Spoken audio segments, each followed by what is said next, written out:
Η ολική αρθροπλαστική ισχύου και γόνατος είναι μια από τις πιο διαδεδομένες χειρουργικές επεμβάσεις, στην οποία υποβάλλονται συνάνθρωποι μας άνω των 60, που πάσχουν συνήθως από σοβαρής μορφής οστεοαρθρίτιδα.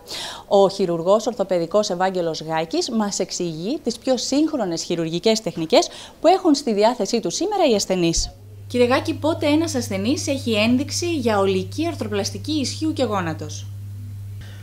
Η ένδειξη είναι όταν έχει πλέον καταστραφεί όλη η άρθρωση και τα συντηρητικά μέσα τα οποία έχουμε στη φαρέτρα μας, στην ιατρική σαν γιατροί, πλέον δεν μπορούν να βοηθήσουν τον ασθενή. Από τι υποφέρατε? Από αθρίτιδα, οστική αθρίτιδα. Στο γόνατο. Στο γόνατο. Πότε χειρουργηθήκατε? Πριν 2 ημέρες. Τι χειρουργείο κάνατε? Ολική αρθροπλαστική γόνατος. Μάλιστα.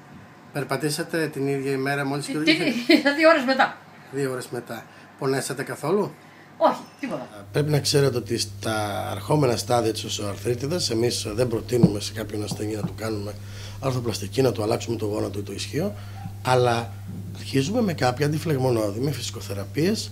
Περνάμε σε ένα στάδιο μετά που μπορούμε να κάνουμε κάποιες ενέσεις ιαλουρονικού οξέως, οι οποίες τις περισσότερες φορές βοηθάνε για λίγο χρονικό διάστημα, και όταν πλέον δεν υπάρχει περίπτωση να βοηθηθούν με τα συντηρητικά μέτρα, προβαίνουμε στην αντικατάσταση της άρθρωσης, της φθαρμένης άρθρωσης.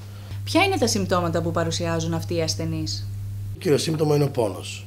Πόνος, δισκαμψία της άρθρωσης και βέβαια, όπως καταλαβαίνετε, και μια δισκαμψία η οποία επηρεάζει την καθημερινότητα.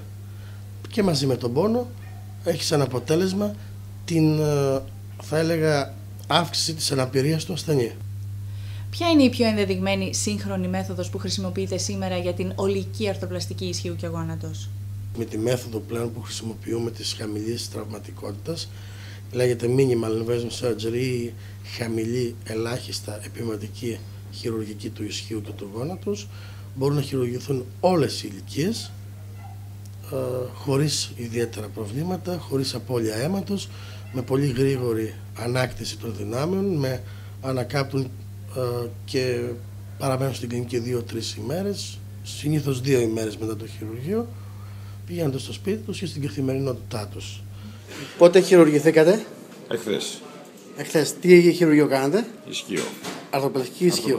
Αρθροπλαστική ισχύου. Περπατάτε χωρίς πι, χωρίς πατερίτσες. Όπως βλέπετε, ναι. Πόσες ώρες μετά το χειρουργείο? Περίπου στις 2 ώρες. Εγώ προσωπικά τους λέω να έχουν κάτι, ένα στηρικτικό για τις πρώτες ημέρες, γιατί μπορεί να ζαλιστεί κάποιος, να πέσει, αλλά οι ασθενείς περπατάνε χωρίς πι, χωρίς πατερίτσες, άνετα, και μπορούν να αυτοεξυπηρετηθούν. Ποια είναι τα πλεονεκτήματα της συγκεκριμένης χειρουργικής τεχνικής?